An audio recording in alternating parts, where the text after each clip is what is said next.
Welcome to 10 studios.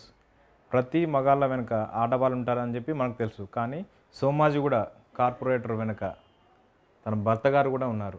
ముందుగా మహిళా దినోత్సవ శుభాకాంక్షలు. నమస్కారం మేడం. నమస్కారం సార్. నమస్తే. మహిళా దినోత్సవం ఎందుకు జరుపుకుంటారు? దాని ప్రాధాన్యత ఏమిటి?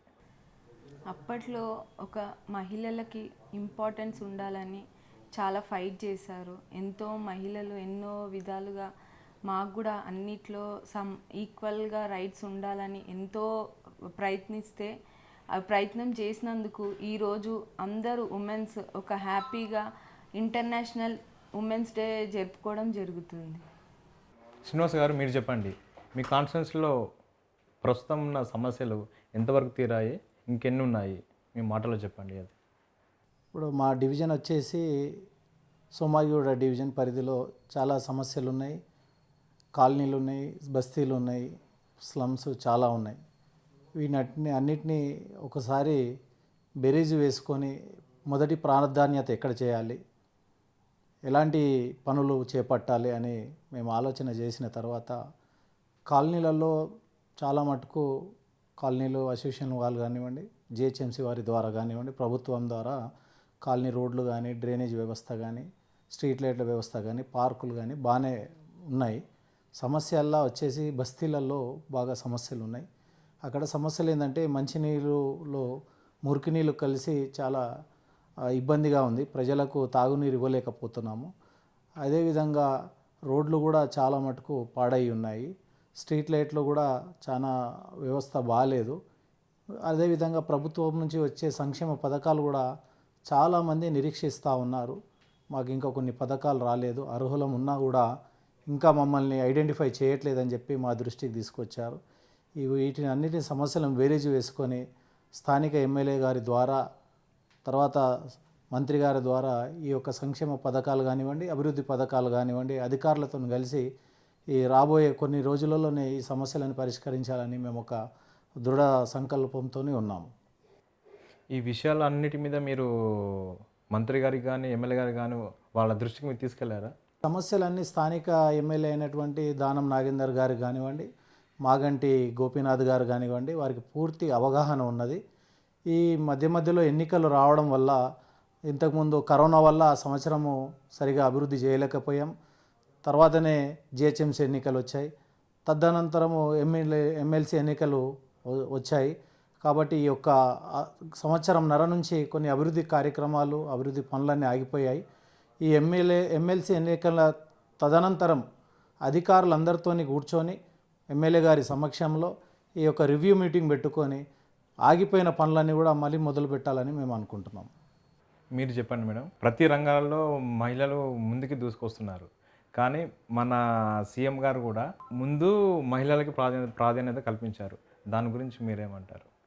మన టీఆర్ఎస్ ప్రభుత్వం, మన కేసీఆర్ సార్ అసలు మహిళలకి ఎంత ఇంపార్టెన్స్ ఇస్తున్నారంటే, ఒక ఎలక్షన్స్ ఇవ్వడం కానివ్వండి, ఒక 50% రిజర్వేషన్ కానివ్వండి, దాన్ని కూడా మరి దాన్ని ఒక 65 మెంబర్స్ని కార్పొరేటర్గా అవకాశం ఇవ్వడము, మళ్ళీ మేయర్గా కూడా ఒక మహిళని చేయడము, డిప్యూటీ మేయర్ కూడా మహిళని చేయడము, మరియు ఇప్పుడు ఎమ్మెల్సీ ఎలక్షన్స్లో కూడా ఒక మహిళకి ఇన్ని అవకాశం కల్పిస్తున్న కేసీఆర్ సార్ అసలు తను మహిళలకి ఎంత ఇంపార్టెన్స్ ఇస్తున్నారు అంటే, ఒక మహిళలు ఎక్కడైతే గౌరవించబడతారో అక్కడ లక్ష్మీదేవి ఉంటుంది ఉన్నది. అది అలాంటిది ఎంత ఇంపార్టెన్స్ అంటే మహిళలకి చాలా మన ప్రభుత్వం చాలా ఇంపార్టెన్స్ ఇస్తుంది. ఏ నమ్మకంతోనైతే ఈ మహిళలకి అవకాశాలు ఇస్తున్నారో అదేవిధంగా మేము కూడా అన్నీ బాగా చేసి ఒక మహిళలు ఏంటి అన్నది మేము కొన్ని రోజుల్లోనే తెలియజేస్తాం. మీరు కార్పొరేటర్గా తొలిసారి ఎన్నిక అయిన తర్వాత తొలి మహిళా దినోత్సవం వచ్చింది. దాన్ని మీరు మీ కాన్స్టిట్యున్సీ వాళ్ళతో కానీ, ఫ్యామిలీ సార్ వాళ్ళతో కానీ ఎలా మీరు సెలబ్రేషన్ చేసుకుంటారు? యాక్చువల్గా మేము చాలా గ్రాండ్గా చేయాలనుకున్నాము ఒక ఉమెన్స్ డే. ఎందుకంటే మేము గెలిచిన తర్వాత ఎక్కువ ప్రోగ్రామ్స్ పెట్టలేదు. సో ఈ మహిళా దినోత్సవం చాలా గ్రాండ్గా చేయాలని మేము ప్లాన్ చేసుకున్నాము. కానీ ఒకటి ఏంటి అంటే ఎమ్మెల్సీ ఎలక్షన్స్ రావడం వల్ల మేము కొంచెం బిజీగా ఉన్నాము. అయినా అప్పటికైనా మేము డివిజన్ ఏరియా వైజ్గా ఏ ఏరియాలో ప్రోగ్రామ్స్ పెట్టి అందరు మహిళలని హ్యాపీ చేయాలని ఒక ప్లానింగ్ ఉందండి. మీరు చెప్పండి సార్, మీరు కార్పొరేటర్గా ఆ విజన్ మీది అసలు, కాకపోతే ఆ విజన్ మేడం ద్వారా మీకు అందింది, దానికి మీరేమంటారు? ఈరోజు పెద్దలు కేసీఆర్ గారు స్థానిక సంస్థల ఎన్నికల్లో 50% రిజర్వేషన్ ఇచ్చి మహిళలకు గత జిహెచ్ఎంసీ ఎన్నికల్లో కూడా 50% రిజర్వేషన్ ఇచ్చారు, ఈ ఎన్నికల్లో కూడా రిజర్వేషన్ ఇచ్చారు. ఆ విధంగా మా సోమాజిగూడ డివిజన్ మహిళకు కేటాయించడంతో మహిళకు కావాల్సిన అవసరం వచ్చినప్పుడు ఎమ్మెల్యే గారు కానీ స్థానిక నాయకులు కానీ ఒక మహిళలకు ఇవ్వాలన్నప్పుడు ఇక శ్రీనివాస్ గారు వైఫ్ ఉన్నారు, చదువుకొని విద్యావంతురాలు ఉన్నారు, వాళ్ళు కూడా లాస్ట్ ఎలక్షన్లో కూడా కంటెస్ట్ చేసి ఉన్నారు, కొంచెం అనుభవం ఉంది, వాళ్ళని పెట్టాలని చెప్పి నిర్ణయించినప్పుడు నేను కూడా సమ్మతించి మా ఎమ్మెల్యే గారికి తెలియజేయడం జరిగింది. సరే అన్న, సంగీత యాదవ్ను కూడా మీరు టికెట్ ఇస్తే తప్పకుండా మేము విజయం సాధిస్తామని చెప్పి అన్నాము. వారు అదేవిధంగా రిజర్వేషన్ రావడంతో వారికి అవకాశం వచ్చింది. వారు నిలబడ్డా నేను నిలబడ్డా ఒకటే అనుకొని పనిచేసినాము. మహిళలకు నా డివిజన్ తరపున నేను మహిళలకు దినోత్సవం సందర్భంగా మా మిస్సెస్ మా భార్య కార్పొరేటర్గా అయినందుకు నేను సంతోషపడతా ఉన్నాను. మీరు చెప్పండి మేడం, మీరు సార్ మీకు ఎప్పుడు పరిచయం అయ్యారు, మీ బాల్యము మీ వివాహం గురించి ఒకసారి ప్రేక్షకులు చెప్తారా? నాది 10th అయిపోయిన తర్వాత ఒక మ్యారేజ్లో మీట్ అయ్యాము. దాంతో మ్యారేజ్ ప్రపోజల్ వచ్చింది. కానీ నాకేంటంటే నేను చదువుకోవాలని చాలా ఇంట్రెస్టెడ్గా ఉండే. సో ఇంకా మేము వద్దని చెప్పేసాము ఇప్పుడు. దాని తర్వాత మేము 2 years చేశాను ఇంటర్. చేసిన తర్వాత కూడా అప్పుడు కూడా మళ్ళీ వచ్చారు. సరేలే అని చెప్పి ఇంకా మేము మా మ్యారేజ్ ఫిక్స్ అయ్యి ఓకే అయింది, మ్యారేజ్ చేసుకున్నాము. దాని తర్వాత ఎప్పుడు అయినా తను మ్యారేజ్ అయినప్పటి నుండి నాకు ఫుల్ సపోర్టివ్గా నన్ను ఎప్పుడూ ఎంకరేజ్ చేసేవారు. ఎలా అసలు ఏదన్నా నేను చెప్తే దానికి కంపల్సరీ ఫుల్ సపోర్ట్ ఇచ్చేవారు. తను సపోర్ట్ ఇవ్వడం వల్ల నేను చాలా వర్క్స్లో అన్నీ సక్సెస్ అవుతూ వచ్చాను. ఇప్పుడు ఇంత ఫైనల్గా నాకు ఇంత పెద్దది కూడా తను అప్పచెప్పాడు. నేను దీంట్లో కూడా సక్సెస్ అవుతానని అనుకుంటున్నాను. అయితే మీది ఇప్పుడు లవ్ మ్యారేజ్ అంటారా, మీరు అరేంజ్ మ్యారేజ్ అంటారా?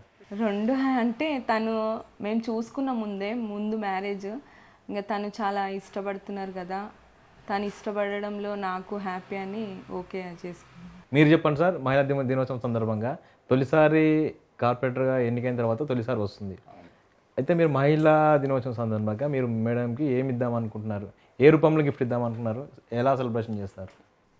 ఈ మహిళా దినోత్సవము మా వరకు వచ్చేసి స్పెషల్, ఎందుకంటే మా డివిజన్ వచ్చేసి మహిళకైంది. మహిళా రిజర్వేషన్ వల్ల సంగీత యాదవ్ గెలుపొందారు. మా డివిజన్ ప్రజలందరూ ఒక గిఫ్ట్ ఆల్రెడీ ఇచ్చేసి ఉన్నారు. ఈ మహిళా దినోత్సవం సందర్భంగా రేపు మొత్తము వాళ్ళకి రెస్ట్ ఇచ్చేసి ఇంటి పనులు వంట పనులు అన్నీ నేను చేయాలనుకుంటున్నాను. ఆ విధంగా వాళ్ళకి ఒక సర్ప్రైజ్ గిఫ్ట్ ఇవ్వాలనుకుంటున్నాను. అయితే మీరు ఈరోజు మొత్తం ఇంట్లో వంట ఇతరతో మొత్తం మీరే చేస్తామని చెప్తున్నారు, దీనికి మీరేమంటారు మేడం? మీరు అంటే ఇప్పుడు మాకు పొలిటికల్గా మేము బిజీగా ఉన్నాము. తను వంట చేస్తాడని నేను అనుకోను. ఇంకా బయటికి వెళ్ళి మేము అలా లంచ్ బయట కామన్గా మనం ప్రతిసారి ఎటువంటి అకేషన్స్ అసలు తింటాం, కానీ ఇంట్లో ఉండి సారు వంట చేతిగా తినడం అది అపూర్వం కదా. అసలు తను పొలిటికల్లో ఉండే చాలా బిజీగా ఉన్నాడు, ఇంట్లో ఉండడం చాలా తక్కువ టైము, తనకి ఇంకా వంట చేసే అంత టైం కూడా లేదు. ఈ రోజు మొత్తం మీకోసమే ఉండి మీ దగ్గరే ఉండి ఇంట్లో మీకు కావాల్సిన అన్ని వండి పెడతా అని చెప్పి చెప్తున్నారు, మీరేమో బయటకు వెళ్తా అంటున్నారు. తనేమనుకుంటుందంటే ఆ వంట అవుతుందా కాదా అనుకొని ఫిక్స్ అయిపోయింది, బయటికి పోయి తినేయడమే బెటర్ అని. ఎప్పుడైనా చేసి పెట్టారా ఎన్ని నెలల సర్వీస్, అంటే మీ పెళ్ళైన దాంపత్య జీవితం నుంచి ఎప్పుడైనా వంట కానీ ఎనీ హెల్ప్ ఇంట్లో చేస్తారా మీకు? వంట చేయలేదు కానీ వేరే చిన్న చిన్న హెల్ప్స్ చేస్తారండి, వంట మాత్రం చేయరు. మీరు చెప్పండి సార్, ఈరోజు మీరు మీ కాన్స్టిట్యున్సీ కార్యకర్తలతోని మహిళలతో కానీ ఎటువంటి ప్రోగ్రామ్స్ కండక్ట్ చేద్దామని? ఎమ్మెల్యే గారిని పిలిపించి స్థానిక మహిళలకు వివిధ రకాలమైన పోటీలు, ఏమైనా పోటీలు పెట్టి ఆటల పోటీలు కానీ ముగ్గుల పోటీలు కానీ ఈ విధంగా వాళ్ళలో ఉన్న కళని బయటికి తీసి ఎప్పుడూ ఇంటికి పరిమితం కానీ ఆఫీస్కి పరిమితం కాకుండా ఒక రోజు 2 రోజులు వాళ్ళకు ఆట పోటీలు పెట్టి ఏమైనా చిన్న చిన్న గిఫ్ట్స్ ఇవ్వాలని మేము మంచి ప్లాన్ చేసుకున్నాము ఒక 1 మంత్ ముందు. అయితే అనుకోకుండా ఎమ్మెల్సీ ఎలక్షన్లో వచ్చి కోడ్ రావడం వల్ల అవన్నీ ఆగిపోయినాయి. మళ్ళొక రోజు ఏదైనా శివరాత్రి తర్వాత కానీ ఎప్పుడైనా కానీ ఎన్నికలైన తర్వాత ఏదైనా మంచి సందర్భం చూసుకొని ఆ రోజు ఈ ఆట పోటీలు పెట్టి మహిళలతో ఒక వనభోజనంలాగా చేసుకొని వాళ్ళందరితో కూడా ఒక ఫ్రెండ్లీగా ఫ్యామిలీ మెంబర్స్గా మా డివిజన్లో ఉన్న యాక్టివ్ లేడీ వర్కర్స్ మహిళా కార్యకర్తలు కానివ్వండి, కొన్ని స్వచ్ఛంద సంస్థలు ఉన్నాయి వాళ్ళు కానివ్వండి, కొన్ని స్కూల్స్ ఉన్నాయి వాళ్ళ టీచర్స్ ద్వారా కానీ కొన్ని కార్యక్రమాలు చేస్తాము. ఈరోజు మిస్ అయినది చాలా మిస్ అవుతున్నాము. పండుగ రోజు ఇచ్చిన ఇంపార్టెన్స్ వేరే ఉంటుంది, కానీ ఎన్నికల కోడ్ వాళ్ళు చేయలేకపోతున్నాం. కొన్ని రోజుల తర్వాత ఆ కార్యక్రమాలు చేసి వాళ్ళకి చిన్న చిన్న గిఫ్ట్లు ఇవ్వాలని అనుకుంటున్నాం. సార్ గురించి ఇందాక సారు మీతోనే ఉంటా అని చెప్పారు, కానీ ఇప్పుడేమో మీకన్నా ఎక్కువ కాన్ఫిడెన్స్ మీద ఎక్కువ ప్రేమ ఉంది. దాన్ని మీరు ఏమంటారు? ఇంకా తనకి అక్కడ ఉంటేనే హ్యాపీ. ప్రజల సేవ చేస్తే అదే తనకి ఇంపార్టెన్స్. ఈక్వల్గా ఉంటారు, అట్లా ఏం లేదు, కానీ ఎక్కువ మటుకి మాత్రం ప్రజలే కోరుకుంటారు అంతే. ఇంకా ఈ ఉమెన్స్ డే సందర్భంగా తను నాకు ఇచ్చిన పెద్ద గిఫ్ట్ నన్ను కార్పొరేటర్ చేయడమే. అంత పెద్ద గిఫ్ట్ మీకు ఇచ్చారు కదా, ఆ గిఫ్ట్ని మీ కాన్స్టెన్సీ వాళ్ళకి ఏ రూపంలో వాళ్ళ సమస్యలు క్లియర్ చేస్తారు? చాలామంది మేము ప్రజల్లోకి వెళ్ళినప్పుడు మహిళలే ముందుకొచ్చి మాకు ఇలాంటి సమస్యలు ఉన్నాయి అది అని చెప్తూ ఉంటారు. నాదొక్కటి ఏంది అంటే చాలా మహిళలు చెప్పిన సమస్యలనన్నీ తీర్చాలని నాకు ఒక బాగా అనుకుంటున్నాను. మహిళలు ఏదైతే సమస్యలు నాకు చెప్తున్నారో ఆ సమస్యలన్నీ తీర్చాలని నేను అనుకుంటున్నాను. మీరు కార్పొరేటర్ ఎన్నిక అయినప్పటి నుంచి ఏమైనా పథకాలు ఏమైనా అంటే కాన్ఫిడెన్స్ మాత్రమే ఏమైనా తీసుకొచ్చారా? ఏమన్నా కొత్త ఏమైనా చేయించారా? పరిస్థితులు చూసా కానీ మొన్న వర్షాకాలానికి మొత్తం మునిగిపోయినాయి, వాటిని ఏమన్నా మార్చారా? మీరు చేయించారా వర్క్స్ ఏమన్నా? మేము గెలిచినప్పటి నుండి మాకు ఒకటి ఓతు తీసుకోవడానికి టైం పట్టది, కావున మేము ఆ 1 మంత్లో చాలా మటుకి క్లీన్ చేసాం మా డివిజన్ని. చాలా అంటే ఒక 70% వరకు మేము క్లీన్ చేసాము. ఇప్పుడు ఇంకా మాది ప్రాసెస్ స్టార్ట్ అవ్వలేదు, అయిన తర్వాత అన్ని డెవలప్మెంట్స్ చేసాం. కానీ గవర్నమెంట్ నుంచి వచ్చే పథకాలు మాత్రం ప్రజలకి అందుతున్నాయి. ఇలా కళ్యాణ లక్ష్మి కానివ్వండి, ఏదైనా సరే, షాదీ ముబారక్ అన్నీ వాళ్ళు అందుతున్నాయి ప్రజలకి. అవి మాత్రం ఆగట్లేదు, కానీ కొంచెం వర్క్ మాత్రం ఆగిపోయింది. కానీ క్లీనింగ్ మాత్రం చాలా మటుకి మా డివిజన్లో చేసాం మేము. తెలుగు రాష్ట్రాలలో RRR మూవీ ఎంత ఫేమస్సో SSSS అంతే ఫేమస్. దాని గురించి మీరు ఒకసారి మాకు చెప్తారా? దాని వెనుక ఉన్న ఆ నిజాన్ని మాకు చెప్పండి. అంటే నా పేరు సంగీత, తన పేరు శ్రీనివాస్. మా ఇద్దరిది ఎస్ వస్తుంది. నాకు మా పిల్లలది కూడా సంకీర్త్ స్వయం ఎస్ అనమాట. దాంతో మా ఫ్యామిలీ అంతా ఎస్ కాబట్టి నేను ఒక ఎస్ సింబల్ నాకు ఎప్పుడే ఉండాలి అని చెప్పి నా హ్యాండ్ పైన వేసుకోవడం జరిగింది. అది మీ ఫుల్ నేమ్ చెప్పండి మేడం. SSS అనేది ఫుల్ నేమ్ చెప్పండి. సంగీత శ్రీనివాస్ యాదవ్. సోమాజీ కూడా సంగీత శ్రీనివాస్ యాదవ్. మీరు చెప్పండి సార్, ఈ త్రిబుల్-S అనే దాని కాన్సెప్ట్ అనుకోకుండా అది ట్రిపుల్-S వచ్చింది. మేము కూడా మీరు చెప్పేదాకా కూడా నాకు ఐడెంటిఫై చేసుకోలేదు నేను. ఎస్ అంటే సోమాజీ కూడా, ఎస్ అంటే సంగీత, ఎస్ అంటే శ్రీనివాస్, ట్రిపుల్-S అయిపోయింది. ట్రిపుల్-S రావడం వల్ల సక్సెస్ అయింది. త్రిబుల్-S మీన్స్ ఇన్ సక్సెస్. మా ఇద్దరు పిల్లల పేరు కూడా సంకీర్త్ స్వయం SSA ఉంది. అంటే ఫ్యామిలీ మొత్తం SA ఉంది. డివిజన్ వచ్చేసి కూడా ఎస్ ఉంది. ఎస్ అంటే సక్సెస్కు సింబల్ అనుకుంటున్నాను నేను. మీ ఇద్దరు కలిసి చెప్పండి, మహిళల దినోత్సవం సందర్భంగా మీ కాన్స్టిట్యున్సీ ప్రజలకు ఎటువంటి మెసేజ్ ఇవ్వాలనుకుంటున్నారు? అసలు అప్పట్లో ఒక మహిళ బయటికి రావాలంటే ఎంత పేరెంట్స్ చాలా భయపడేవాళ్ళు. ఒక ఆడపిల్ల బయటికి వెళ్తే ఏంటి ఏమవుతుంది అని అనుక్షణము టెన్షన్ పడుతూ ఉండే పేరెంట్స్ అప్పట్లో. కానీ ఇప్పుడు మన ప్రభుత్వం తెచ్చిన షీటింగ్ కానివ్వండి, అసలు మహిళలు ఎంత ముందుకు వచ్చారంటే ఒక నైట్ డ్యూటీ చేసుకునే స్టేజ్ వరకు వచ్చారు. అప్పుడు గాంధీజీ గారు చెప్పారు, ఒక ఒంటరి మహిళ అర్ధరాత్రి తిరిగిన రోజే మనకు స్వతంత్రం వచ్చిన రోజు అని చెప్పారు. అది ఇప్పుడు మనం రియల్గా చూస్తున్నాము. అసలు మహిళలు ఎంత ధైర్యంతో ముందుకొచ్చి, అసలు ఏ రంగం అని కాదు, ప్రతి దాంట్లో మహిళలు ముందుకొచ్చేసి ఎన్నో సాధిస్తున్నారు. అసలు నిజంగా ఒక మహిళలకి హ్యాట్స్ ఆఫ్ అండి. నేను కూడా ఒక మహిళగా నేను చాలా గర్వపడుతున్నాను. ఇంకోటి ఏంటంటే, ఒక ఆడపిల్ల పుడితే పేరెంట్స్ చాలా, ఎవరైనా ఆడపిల్లనా అని అంత ఎగతాళిగా మాట్లాడుతున్నారు. దయచేసి నేను వాళ్ళకి చెప్పేది ఏంది అంటే, ఒక ఆడపిల్ల పుడితే ఒక లక్ష్మీదేవి పుట్టిందని హ్యాపీగా మీరు ఫీల్ అవ్వాలి, కానీ ఒక ఆడపిల్లని మాత్రం అంత తక్కువగా చులకన చేయొద్దు. ఆడపిల్ల అంటే మీ లైఫ్లో ఎప్పటికైనా తను మంచే జరుపుతుంది కానీ చెడు జరపదు. ఒక పేరు తెచ్చే ఆడపిల్లగానే మీకు ఉంటుంది ఇంట్లో. అలాంటి మహిళలు ఇప్పుడు కొడుకులు అంత ఆలోచించకుండా ఆడపిల్లలు ఆలోచించి ఎంతో ముందుకి మీరు చెప్పండి సార్. ఇప్పుడు మేడం ఇచ్చిన మెసేజ్ చాలా బాగుంది. మీరు కూడా ఏ మెసేజ్ ఇస్తారు? అనాదిగా ఆడవారిని అణగదొక్కే సమాజంలో ఎందరో మహిళలు వాళ్ళకు వచ్చిన అవకాశాన్ని జారవిడ్చుకోకుండా ఎంత అణగదొక్కితే అంత పైకి వచ్చే తత్వం స్త్రీ మూర్తిలో ఉన్నది.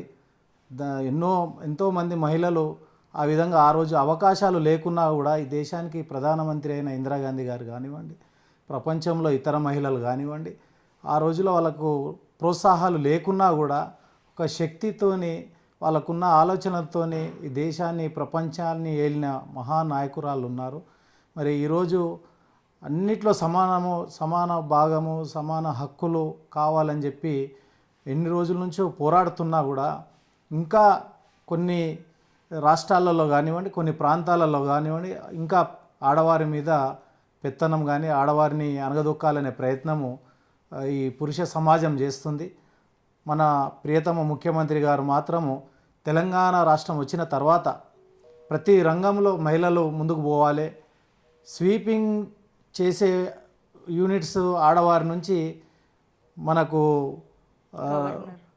గవర్నర్ గారు కానివ్వండి, ఇంకో రకంగా కానివ్వండి, అంతరిక్షంలో వ్యోమగాములు కూడా ఈరోజు మహిళలు ప్రాధాన్యత, వాళ్ళు వెళ్ళిన సాహసం చేసిన సందర్భాలు ఉన్నాయి. ఏ రంగం కూడా ఆడవారు లేని రంగమే లేదు. ఇక్కడ మిలిటరీ చూసుకున్నా, పోలీసు చూసుకున్నా, ఇంకా ఏ గజ ఈతగాళ్ళు చూసుకున్నా, ఇది ఆడవారితో కాదు అనే ఒకటి లేదు. అన్నిట్లలో ఆడవారి రంగప్రవేశం జరిగింది. వారిలో సక్సెస్ సాధిస్తూ ఉన్నారు.